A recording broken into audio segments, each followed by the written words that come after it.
Are you a Cartier fragrance lover?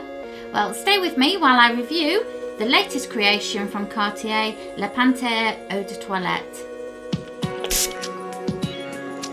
Hi and welcome back to Ellie Smells. I'd like to firstly thank everybody for subscribing and leaving their lovely comments, and also to remind you to like and subscribe and maybe even share throughout the video. And today I'm actually going to be looking at the latest creation from Cartier, which is La Panthere Eau de Toilette.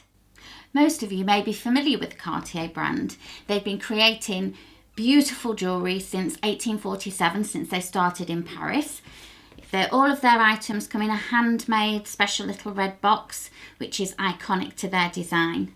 And in the 1940s, Jean Toussaint, who was the lover of Cartier himself, and also he nicknamed her La Panthere, she created a range of jewellery, one specifically for Wallis Simpson, and that was a panther brooch. And it was part of her animal range where they did reptiles, all in diamonds, emeralds, all of the best jewels, and sold to royalty throughout the world.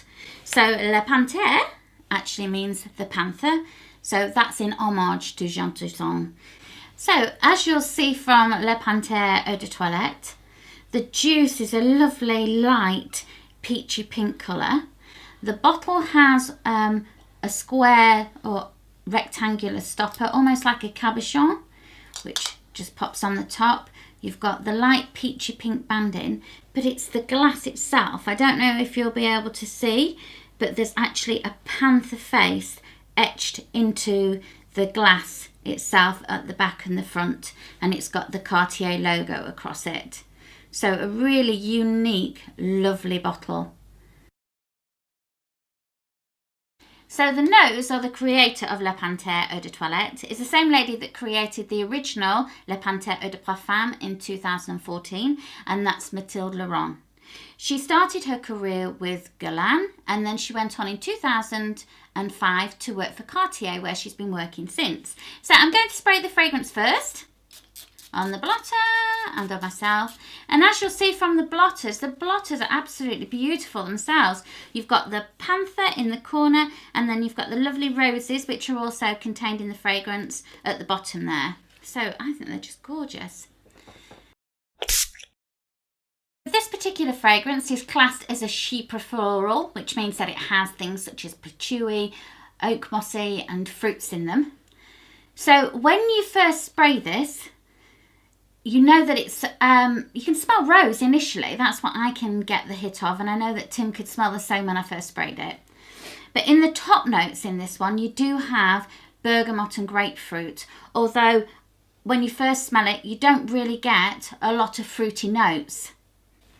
And then as it just starts to settle, you get the very definite heart notes. Like I say, you can really smell rose in there and other florals, which I know that you've got things like gardenia, lily of the valley and jasmine, giving that a floral bouquet.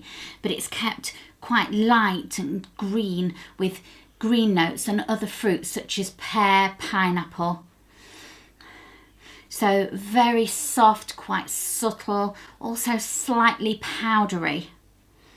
And then you really get that animal sort of like feel, like that prowling panther, because you've in the base notes you've got essences such as musk and sandalwood, patchouli and leather. So combined it's very feminine, green and crisp, but it's definitely got that impact of the base notes, just sort of like making it last on the skin sort of like longer.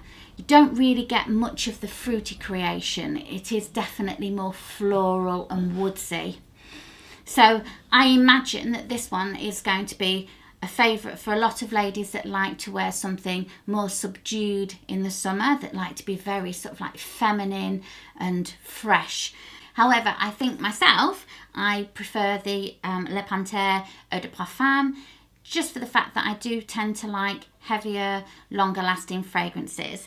But I would definitely say that if the lady likes fragrances such as the Narciso Rodriguez for her, the Bottega Veneta, or even some of the Chanel fragrances such as the Mademoiselle Eau de Parfum, or even the Miss Dior, this would be an ideal fragrance for her, especially on those summer days, because I think it's not going to be too overpowering.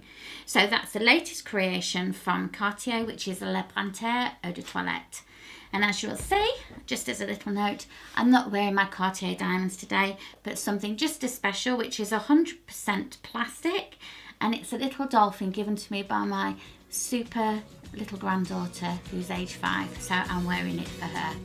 So anyway, next time I'll see you on Ellie Smells, so don't forget to like and subscribe, ring that bell, and I'd love it if you were able to share some of my videos, pass them on to some of your friends, and I'll see you again soon. So have a lovely day. Take care for now. Bye.